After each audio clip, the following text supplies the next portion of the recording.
Praise the lord. దేవుని నామానికి మహిమ కలుగును గాక. మన ప్రభువును రక్షకుడైన యేసుక్రీస్తు నామమున మీకు వందనాలు తెలియజేస్తున్నాం. ప్రభు కృప వలన మీరందరూ బాగున్నారని విశ్వసిస్తున్నాం. షకీనా సందేశం అని మా ఆధ్యాత్మిక కార్యక్రమాన్ని అనుదినము వీక్షిస్తూ వాక్యం ద్వారా బలపడుచున్నారని మేము నమ్ముతున్నాం. మీ కొరకు ప్రార్థిస్తున్నాం. ఈరోజు దేవుని వాక్యాన్ని వినడానికి మన హృదయాన్ని సిద్ధపరచుకుందాం. షకీనా మినిస్ట్రీస్ వ్యవస్థాపకులు పాస్టర్ జి విజయ్ కుమార్ గారు వాక్య సందేశం అందిస్తారు. మనమందరం ప్రార్థనాపూర్వకంగా దేవుని మాటలు విని దీవెనలు పొందుదాం.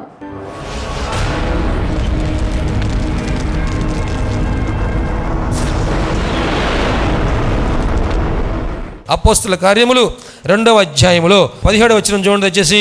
అంత్యదినముల యందు నేను మనుషులందరి మీద నా ఆత్మను కుమ్మరించెదను. ఎవరి మీద అంటండి? మనుషులందరి మీద. అంత్యదినములలో. ఇప్పుడు ఏ దినాల్లో ఉన్నాం మనము? వచ్చే దినాలా, పోయే దినాలా? ఏ దినాలు? ఈ దినాలు ఇది అంత్యదినములు, ప్రపంచానికి ముగింపు దినాలు.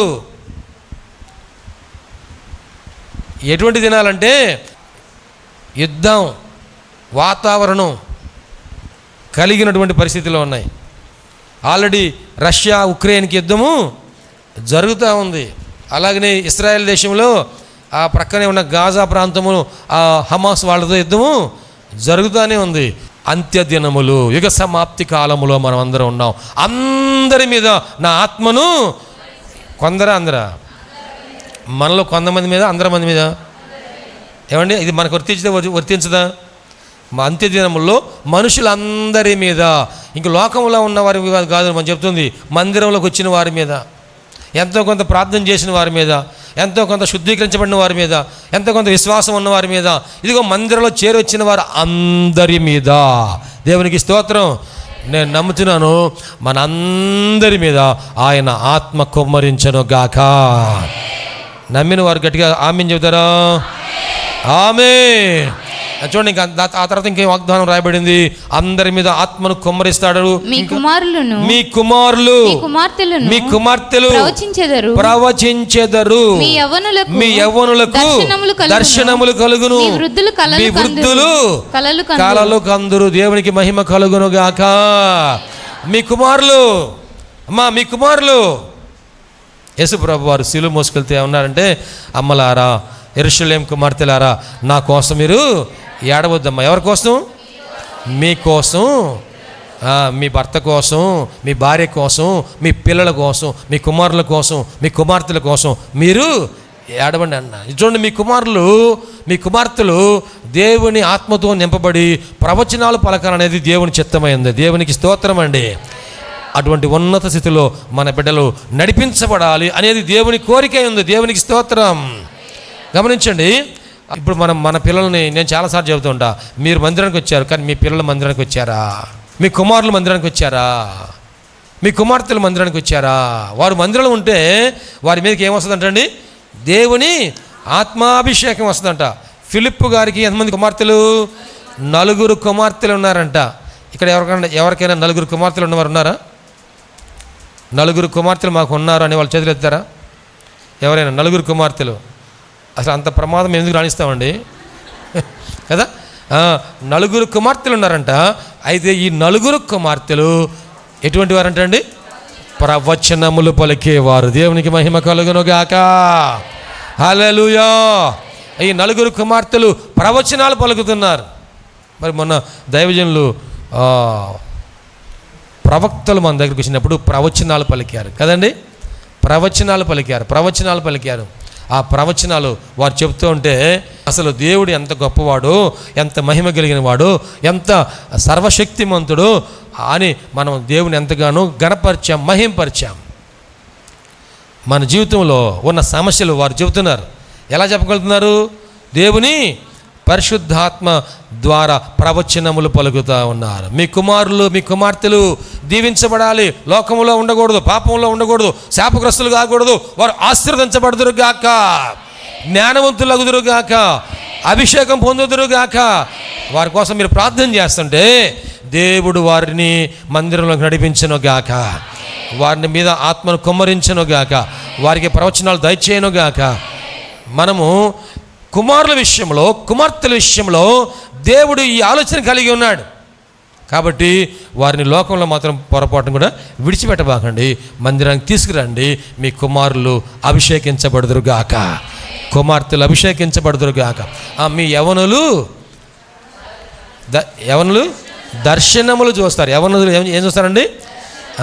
మన యవనస్తుల బిడ్డలు దేవుని మందిరములో ఉంటే వారు ఏం చూస్తారు? దర్శనములు చూస్తారు. దేవుని సన్నిధిలో ఉంటే దర్శనములు చూస్తారు. దేవుని చిత్తం ఏంటంటే, యవనస్తులారా, మీరు లోకములో పాపములో మీరు ఏకీపించి మీకు ఇచ్చే ఈ వాగ్దానాన్ని మీరు పోగొట్టుకోవద్దు. మీరు రండి, దేవుని సన్నిధిలో ఉండండి, నా సన్నిధిలో ఉండండి, నేను మీకు దర్శనములను దయచేస్తాను. మీ గురించిన దర్శనములు, మీ భవిష్యత్తు గురించిన దర్శనములు, మీ కుటుంబం గురించిన దర్శనములు, మీ జీవితం గురించిన దర్శనములు. ప్రియ దేవుని బిడ్డలు గమనించండి, యోసేపు చిన్న వయసులోనే దేవుడు ఏమి చేయంటండి?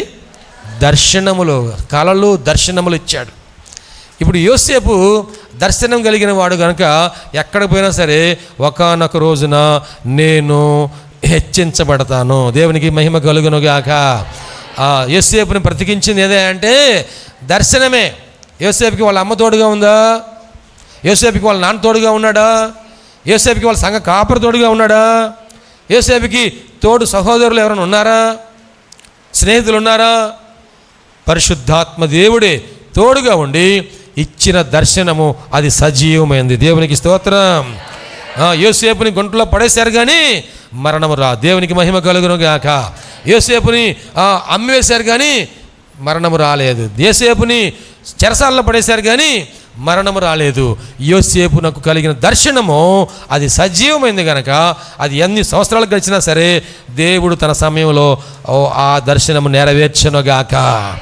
మన బిడ్డలకు యోసేపునకు ఇచ్చిన దర్శనం వంటి దర్శనము దేవుడు దయచేయును గాక. వారి జీవితం గురించి, వారి భవిష్యత్తు గురించి ఏమాత్రం కలవరపడకుండా, ఏమాత్రం చింతించకుండా, ఏమాత్రం భయపడకుండా దేవుడు శ్రేష్టమైన దర్శనములు దయచేయును గాక. మొన్న చాలామంది నన్ను ప్రతిష్ఠ కార్యక్రమానికి వచ్చిన తర్వాత అడిగారు, పాస్టర్ గారండి, ఇంత అప్పు చేయడానికి మీకు ఎన్ని గుండెలండి అన్నారు. ఏక్ గుండె హై, ఒకటే గుండె ఉంది. నాకు దర్శనం ఉందండి, నాకు దేవుడిచ్చిన దర్శనం ఉంది. నాకు దర్శనం లేకపోతే నేను ఈ ఆలోచనకు వచ్చేవాడిని కాదు. నాకు దర్శనం లేకపోతే ఈ పని నేను ప్రారంభించేవాడిని కాదు. దర్శనం లేకపోతే కొనసాగించే వాళ్ళము కాదు. దర్శనం లేకపోతే అది ముగించబడేది కాదు. దేవునికి మహిమ కలుగును గాక. హల్లెలూయా. నీ జీవితంలో దేవుడు నీకు చాలా వాగ్దానాలు ఇస్తున్నాడు. దేవుడు ఆ వాగ్దానాలను కూడా నీ దర్శనాలు, అటువంటి దర్శనం కలిగి ఉండాలి. ఆయన ఏమంటున్నా అంటే, నేను మీకు దీర్ఘాయుష్యును కలుగజేసేదను. దేవునికి మహిమ కలుగును గాక. కాబట్టి ఓ తలకాయ నొప్పి రాగానే నేనేమైపోతానని భయపడబాకండి. ఒక కాలు నొప్పి రాగానే నేనేమైపోతానని భయపడబాకండి. ఆ కడుపుల నొప్పి రాగానే నేనేమైపోతానని భయపడొద్దు. దేవుడు నీకు వాగ్దానం చేసినాడు, మీరు దీర్ఘాయుష్మంతులకు ఎదురుగాక. హల్లెలూయా. కొంతమంది భయపడి ఎంతగా భయపడుతున్నారంటే ఆ టెన్షన్స్లో హార్ట్ అటాక్కి గురవుతూ ఉన్నారు. ఆ టెన్షన్స్లో బ్రెయిన్ స్ట్రోక్ గురవుతున్నారు. ఆ టెన్షన్స్లో వారి జీవితాన్ని కోల్పోతూ ఉన్నారు. ప్రేమ దేవుని బిడ్డలారా, మొన్న ఒక చోట ఒక ఆయన చనిపోయింది, ఫ్లెక్సీ పెట్టారు. ఫ్లెక్సీ పెడితే నేను అక్కడ వాళ్ళని అడిగా, ఆ ఊరిలో అక్కడ పనిచేస్తున్న వాళ్ళ స్టాఫ్ని అడిగా, ఈయన ఎందుకు చనిపోయాడమ్మా అంటే వాళ్ళు అన్నారు, ఆయనకి క్యాన్సర్ వచ్చిందండి. క్యాన్సర్ రాగానే ఆ బాధ తట్టుకోలేక ఆత్మహత్య చేసుకున్నాడు. క్యాన్సర్ రాగానే ఆ బాధ తట్టుకోలేక ఆత్మహత్య చేసుకున్నాడు. అంటే మరణం వచ్చిందా లేకపోతే ఈయనే చనిపోయాడా? గమనించండి, దేనికైనా సరే మన ప్రభు మనకిచ్చిన వాగ్దానము అది సజీవమైంది.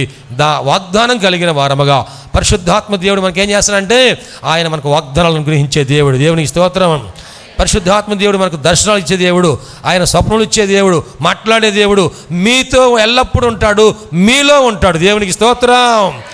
అందుకని మనం ఈ జీవితంలో పోరాటంలో విజయం సాధించాలి అంటే పరిశుద్ధాత్మ దేవుని సహాయము మనందరికీ కావాలి. యవనస్తులు దర్శనములు చూస్తారు, వృద్ధులు కలలుగా అంటారు. దేవునికి మహిమ కలుగును గాక.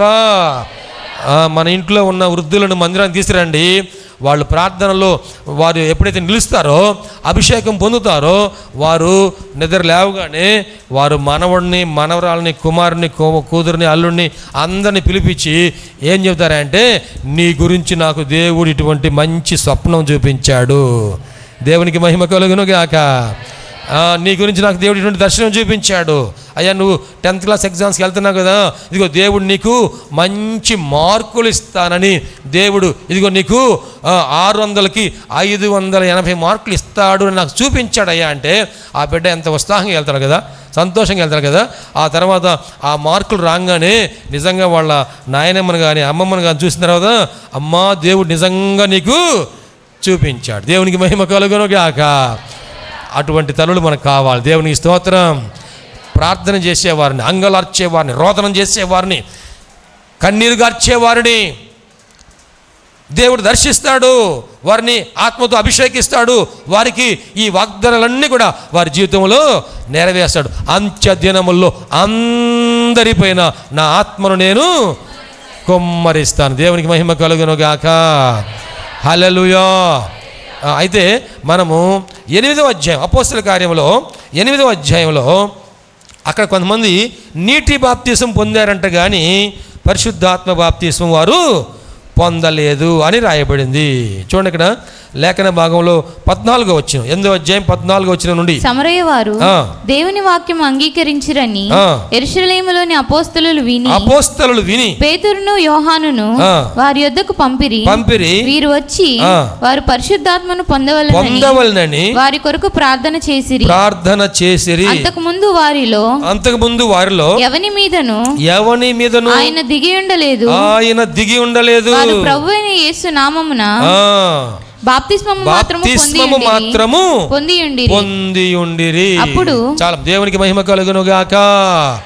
చూడండి, ఇక్కడ వారు ఫిలిప్పు గారు వెళ్ళి సువార్త ప్రకటించారు. దేవుడు గొప్ప కార్యాలు జరిగించాడు, అద్భుతాలు జరిగించాడు. మాంత్రికులు కూడా మారిపోయారు. దేవునికి మహిమ కలుగును గాక. సువార్త ఎంత బలమైందంటే, కఠినమైన హృదయాలని, పాప హృదయాలను, లేకపోతే ఇంకా భయంకరమైన హృదయాలను మార్చడమే కాదు, కానీ మాంత్రికుల సహితము మార్చివేస్తాడు. దేవునికి మహిమ కలుగును గాక. మనం భయపడకుండా ధైర్యంగా సువార్త చెప్పాలి, ప్రార్థన చేయాలి. దేవుడు తన కార్యం జరిగించును గాక. వాక్యం ప్రకటిస్తూ వెళ్తుంటేనంట, ఆ వాక్యము ద్వారా ప్రకటన జరగగానే దేవుడంట సూచక్రియలు జరిగించి ఆ వాక్యమును స్థిరపరుస్తాడంట. దేవునికి మహిమ కలుగును గాక. నీవు చెప్పినా, నేను చెప్పినా, ఎవరు చెప్పినా సరే, సువార్తను చెబితే, దేవుని వాక్యాన్ని చెబితే దేవుడు ఏం చేస్తాడంటండి, ఆ వాక్యమును స్థిరపరచడానికి అద్భుత కార్యాలు, సూచక్రియలు, మహిమ కార్యాలు ఆయన జరిగిస్తాడంట. దేవునికి మహిమ కలుగును గాక. మార్కు సువార్త 16వ అధ్యాయం చివరి వచనం ఈ మాటతో ముగించబడింది. ప్రియ దేవుని బిడ్డలారా, ఇక్కడ ఫిలిప్పు గారు సువార్త ప్రకటించారు కదా. ఫిలిప్పు గారు సువార్త ప్రకటించారు. అపోస్తల కార్యము 8వ అధ్యాయంలో ఫిలిప్పు గారు సువార్త ప్రకటిస్తే వారందరూ కూడాను ప్రభు నమ్మి మారు మనసు పొంది బాప్తిసం పొందారు. ఇప్పుడు ఆయన ఏం చేశాడంట, వీరు బాప్తిసం పొందారు, నీటి బాప్తిసం పొందారయ్యా, దైవజనులారా, అపోస్తలులారా, మీరు రండి అని ఎవరిని పిలిచారు? పేతురును. యెరూషలేము నుండి పేతురు గారు, యోహాను గారు, మీరు రండి, మాకంటే మీరు ఆత్మీయ జీవితంలో ఉన్నతంగా ఉన్నారు కనుక మీరు రండి అని ఎక్కడి నుంచి పిలిపించాడు ఆయన? యెరూషలేము నుండి పిలిచాడు. ఎవరు వచ్చారు? పేతురు, యోహాను వచ్చారు. వీరు వచ్చి బాప్తిసం పొందిన వారందరి మీద చేతులుంచి ప్రార్థించగా వారందరూ పరిశుద్ధాత్మతో నింపబడ్డారు. దేవునికి మహిమ కలుగును గాక. తర్వాత అపోస్తల కార్యం 10వ అధ్యాయంలో కొర్నేలి ఇంట్లో పేతురు గారు వాక్యం బోధిస్తూ ఉండగానే వారందరి మీద పరిశుద్ధాత్మ దిగి వచ్చింది. అలాగే అపోస్తల కార్యం 19వ అధ్యాయంలో ఎఫెసులో పౌలు గారు వారికి సువార్తను ప్రకటించాడు. మీరు బాప్తిసం పొందారా అంటే పొందామయ్యా అన్నారు. పరిశుద్ధాత్మను పొందారా అంటే అసలు పరిశుద్ధాత్ముడు ఉన్నాడన్న సంగతే మాకు తెలియదు అన్నారు. అప్పుడు వారికి సువార్తను మరి వివరంగా ప్రకటించాడు. ఎలాగనా? బాప్తిసం ఇచ్చి యోహాను చెప్పిన దాని ప్రకారం మీరు బాప్తిసం తీసుకున్నారు కదా, ఆయనే చెప్పాడుగా, నా వెనక వస్తున్నవారు నాకంటే శక్తిమంతుడు, నేను మీకు నీళ్ళ బాప్తిసం ఇస్తున్నాను కానీ ఆయన పరిశుద్ధాత్మలో బాప్తిసం ఇస్తానని చెప్పాడు కదా అంటే అప్పుడు నమ్మారు. అప్పుడు వారందరికీ మరలా బాప్తిసం ఇచ్చాయంట. దేవునికి మహిమ కలుగును గాక. మరలా ఇవ్వచ్చా ఇవ్వకూడదా? ఏమండి, మరలా ఇవ్వచ్చా ఇవ్వకూడదా? పెళ్లి కోసమే బాప్తిసం తీసుకుంటే అది పెళ్లి బాప్తిసమే. సంఘంలో చేరితే ఏదైనా వస్తాయేమో, ఉపయోగపడతాయేమో, నూనె ఇస్తారేమో, బియ్యం ఇస్తారేమో, కందిపప్పు ఇస్తారేమో, డబ్బులు ఇస్తారేమో, ఇల్లు కడతారేమో, లేక దేనికోసం ఆశించి దానికోసమే బాప్తిసం తీసుకుంటే అది సత్యమైన బాప్తిసము కాదు. సత్యమైన బాప్తిసము ఒకటే, ఏమని? మారు మనసు పొంది పాప క్షమాపణ కొరకు బాప్తిస్మము తీసుకోవాలి. ఇప్పుడు వారందరికీ మరలా బాప్తిస్మం ఇచ్చాడు. ఎంతమంది ఉన్నారంట అక్కడ? 12 మంది పురుషులు ఉన్నారంట. 12 మందికి బాప్తిస్మం ఇచ్చాడంట.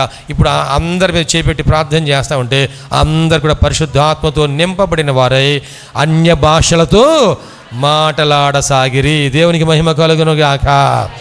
నేను నమ్ముతున్నాను ఏదో ఒక రోజున మనం అందరం కూడా అన్య భాషలతో మాట్లాడుదాము గాక. నేను నమ్ముతున్నాను. వాళ్ళ చేతులు స్తోత్రం చెప్తారా?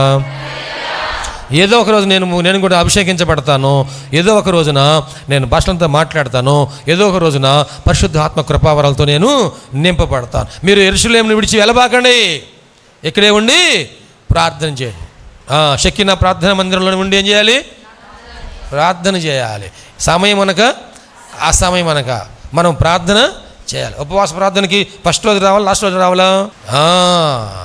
ఎంత ఆశ ఉంటే దేవుడు అంత సమృద్ధిగా నింపుతాడు. దేవునికి స్తోత్రం.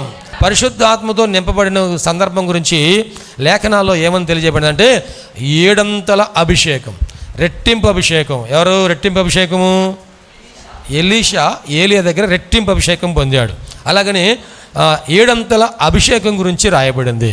అలాగనే కొలత లేనంత అభిషేకము. దేవునికి మహిమ కలుగును గాక. మనకి రెట్టింపు కావాలా, 7 కావాలా, కొలతలు ఎంత కావాలా? అంటే చివరి రోజు వచ్చిద్దా? ఉపవాస ప్రార్థన చివరి రోజు వస్తే కొలతలు ఎంత వచ్చిద్దా? ఏమైనా గవర్నమెంట్ ఇచ్చే బియ్యం అనుకున్నారా? రూపాయి బియ్యమా, 2 రూపాయల బియ్యమా? ఏం బియ్యమి? ఫస్ట్ రోజు వస్తే, 2వ రోజు వస్తే మనం ఎలా రావాలి? సిద్ధపాటు కలిగి అందరం కూడా ఏక మనసుతో ప్రార్థన చేస్తూ ఉండగా అందరి మీద ఒక్కరన్నా విడిచిపెట్టబడ్డారా? 120 మందిలో 120 మంది భాషలతో మాట్లాడుతూ ఆత్మతో నింపడి దేవుని నామాన్ని ఘనపరిచారు. దేవునికి మహిమ కలుగును గాక. ఇక నుండి అయినా సరే ఆశతో వద్దాం. ఇక నుండి అయినా సరే ఆశతో వద్దాం, ఉపవాసంతో వద్దాం. దేవుని సన్నిధిలో మనం అప్పగించుకుందాం. ఎవరైతే అప్పగించుకుంటారో దేవుడు వారిని దర్శించను గాక. మన శరీరము, మన ప్రాణము, ఆత్మ దేవునికి అప్పగించాలి. ఈ జీవాత్మ పరమాత్మ 2 ఏకీభవించాలి. దేవునికి మహిమ కలుగును గాక. అందుకని నేను ఆరాధన చేసే సమయంలో మీ మనసంతా కూడా ప్రభు మీద కేంద్రీకరించుకోవాలని చెబుతూ ఉంటా. పూర్ణ మనసుతో, పూర్ణ ఆత్మతో, పూర్ణ హృదయముతో స్తుతించండి అంటాను. చప్పట్లు కొడతా ఉన్నప్పుడు మనకి ఏం జరిగింది? మనం చప్పట్లు కొడతా ఉంటే మన మనసు మన దగ్గర ఉండేది. మనం పాటలు పాడుతూ ఉంటే మన ఆలోచనలు ప్రభు మీదనే ఉంటాయి. కొంతమంది సైలెంట్గా నిలబడి ఆరాధన చేస్తూ ఉంటారు. అప్పుడు ఏమైంది అంటే వాళ్ళ మనసు ఎక్కడికో వెళ్ళిపోతూ ఉండదు. ఆలోచనల గురించి, సమస్యల గురించి, ఇబ్బందుల గురించి వెళ్ళిపోతూ ఉంటుంది. కానీ పాడుతూ ఉంటే, స్తుతిస్తూ ఉంటే నీ మనసు ప్రభువు మీదనే కేంద్రీకరించబడుద్ది. అప్పుడు మీరు మీ ఆత్మ దేవుని ఆత్మతో ఏకీభవించినప్పుడు పరిశుద్ధాత్మ దేవుడు మనలోనికి వస్తాడు. మనము అన్య భాషలతో మాట్లాడతాము. అన్య భాషల కృపావరము దేవుడిస్తే దయచేసి నెగ్లెక్ట్ చేయొద్దు. ఎంత విస్తారంగా మీరు మాట్లాడితే ఇంకా అన్ని అత్యధికముగా దేవుడిస్తాడు. దేవునికి మహిమ కలుగును గాక. ట్యాప్ ఆన్ చేసామనుకోండి, ఒక్కోసారి ట్యాప్లో కొన్ని నలకలు అడ్డం పడుతూ ఉంటాయి, మట్టి అడ్డం పడుతూ ఉంటుంది. ఫుల్గా ఆన్ చేసామనుకోండి సన్నగా వస్తూ ఉంటుంది. అందుకని ఆపేయకుండా ఏం చేయాలి? మనం ఫుల్గా ఆన్ చేసే ఉంచితే ఈ నీళ్ళు వస్తూ ఉన్నప్పుడు అదేం చేసేది? ఆ నలకలని, ఆ మట్టిని, ఆ మశానం అంతా కూడా ఏం చేసేది? కొట్టుకొని పోతూ ఉంటాము. ఆ మట్టి పోయే కొద్దిగా నీళ్ళు ఇంకా పెరుగుతూ వస్తాయి. ధారాళముగా మాట్లాడతారు. దేవునికి మహిమ కలుగును గాక. ఆ మధ్య మధ్యలో కొన్ని అపశృతులు ఉన్నాయి, కొన్ని సరి చేసుకోవాల్సిన విషయాలు ఉన్నాయి. మనం మాట్లాడుతూ ఉంటే మనం దేవునితో మాట్లాడుతున్నాం. పరిశుద్ధాత్మ దేవుడు మన పక్షముగా విజ్ఞాపన చేస్తాడు, యుక్తముగా మన ప్రార్థన నడిపిస్తాడు. అప్పుడు మనం ఇంకా అధికముగా అభిషేకముతో కొలతలేనంతగా నింపబడుదము గాక. ఎంత ఎక్కువగా భాషలతో మాట్లాడితే అంత గొప్ప ఆశీర్వాదం. పౌలు గారు ఏమన్నారు చేసండి? నేను మీ అందరికంటే ఎక్కువగా భాషలతో మాట్లాడుచున్నానని కొరింథీయులకు రాసిన మొదటి పత్రిక 14వ అధ్యాయంలో తెలియజేశాడు. నేను మీ అందరికంటే ఎక్కువగా భాషలతో మాట్లాడతాను. ఎప్పుడు మాట్లాడుతూ ఉన్నాడు? నేను మా ఊరు నుంచి ఈ గుంటూరు వచ్చేటప్పుడు సైకిల్ మీద వచ్చేవాడిని. ఆ టైంలో పరిశుద్ధాత్మతో నేను 1988వ సంవత్సరం జనవరి 10వ తారీఖున అర్ధరాత్రి 1 గంటకి పరిశుద్ధాత్మతో నింపబడ్డాను. ఆ నింపబడిన తర్వాత దేవుడు నాకు అన్య భాషలు మాట్లాడి కృపావరం ఇచ్చాడు. అప్పుడు నేను రోడ్డును వస్తూ ఉన్నా, ఒక్కడనే వస్తున్నా. పొలాలు ఎవరు జనం లేరు, ప్రశాంతంగా ఒక్కడనే పాటలు పాడుకుంటూ వస్తుంటే, స్తుతిస్తూ వస్తూ ఉంటే అన్య భాషలు దేవుడిస్తూ ఉన్నాడు. అన్య భాషలు దేవుడిస్తూ ఉన్నాడు. నేను ఒంటరిగా భాషలు మాట్లాడుకుంటూ వస్తూ ఉన్నా. దేవునికి మహిమ కలుగునుగాక. నేను బండి మీద వెళ్ళేటప్పుడు ఇప్పుడు ఒంటరిగా ఉన్నప్పుడు భాషలతో మాట్లాడుకుంటూ వస్తూ ఉంటా. దేవునికి మహిమ కలుగునుగాక. హల్లెలూయా. ఎంత ఎక్కువగా మనం మాట్లాడితే దేవునితో అంత ఎక్కువగా మాట్లాడతాం. దేవునికి స్తోత్రం అండి. మనం అందుకోసం మనం ఆరాధనకు నిలబడినప్పుడు, ప్రభువా నన్ను నీ ఆత్మతో బలముగా అభిషేకించాయా, అలాగే నన్ను నీ వరములతో నింపు ప్రభువా అని పట్టుదలగా ప్రార్థన చేయాలి. మనము ఆయన రాజ్యమును ఆయన నీతిని మొదట వెదికినట్లయితే మనకేమేమి కావాలనో అవన్నీ కూడా ఆయనే మనకు సమకూర్చనుగాక. నీకు ఆరోగ్యము సమకూర్చనుగాక, అప్పుల భారములు తొలగించనుగాక, ఆర్థిక పరిస్థితులన్నీ బాగు చేయనుగాక, నీ కుటుంబంలో సమాధానం కలుగజేయనుగాక, నీ జీవితంలో శాంతి దయచేయనుగాక, నెమ్మది అనుగ్రహించనుగాక. నీకు ఏమేమి కావాలనో నీ బిడ్డల విషయంలో కానీ నీ కుటుంబ విషయంలో కానీ ప్రతి అవసరతలో కూడాను నీకు ఏమి అవసరమై ఉన్నాయో అవన్నీ కూడా ఆయన సమకూర్చనుగాక. మొదట ఆయన రాజ్యమును ఆయన నీతిని మనము వెదిగితే మనకి ఏమేమి కావాలనో అన్నీ ఆయన సమకూరుస్తాడు. ఇప్పుడు నమ్ముతున్నారా? పరిశుద్ధాత్మ నీటి బాప్తిస్మము, పరిశుద్ధాత్మ బాప్తిసం. నీటి బాప్తిసం పొందిన వారు నాకు చేతులు ఎత్తారు కదా. ఇప్పుడు పరిశుద్ధాత్మ బాప్తిసం పొందిన వారు ఒకసారి చేతులు ఎత్తారా? నేను పరిశుద్ధాత్మతో నింపబడ్డాను అన్నవారు చేతులు ఎత్తారా? నేను 88వ సంవత్సరంలో జనవరి 10వ తారీఖున పరిశుద్ధాత్మతో నింపబడిన సమయంలో ఆ రోజే నాకు భాషలు రాలా. నేను నింపబడ్డాను. దేవుని శక్తి నాలోకి ప్రవేశించింది, పరిశుద్ధాత్మ నాలోకి ప్రవేశించాడు. నా శరీరం అంతా కూడాను చాలా కదిలించబడింది. ఆ సమయంలో నేను స్తుతించాను, తెలుగులోనే నా మాతృభాషలోనే స్తుతించాను.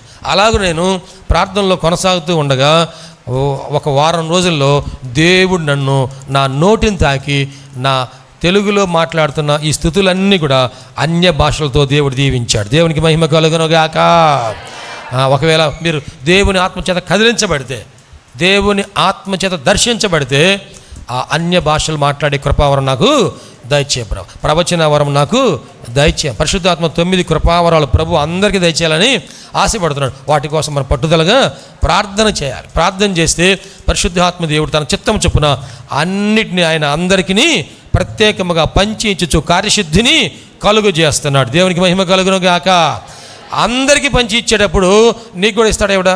అందరికీ ఇచ్చేటప్పుడు నాకు కూడా ఇస్తాడు ఎవడా? అందరికి ఇచ్చినప్పుడు మనందరికీ ఆయన పంచి పెట్టాలని ఆశపడుతున్నాడు. పొందుకున్న వారికి పొందుకున్నంత. దేవునికి మహిమ కలుగును గాక. హల్లెలూయా.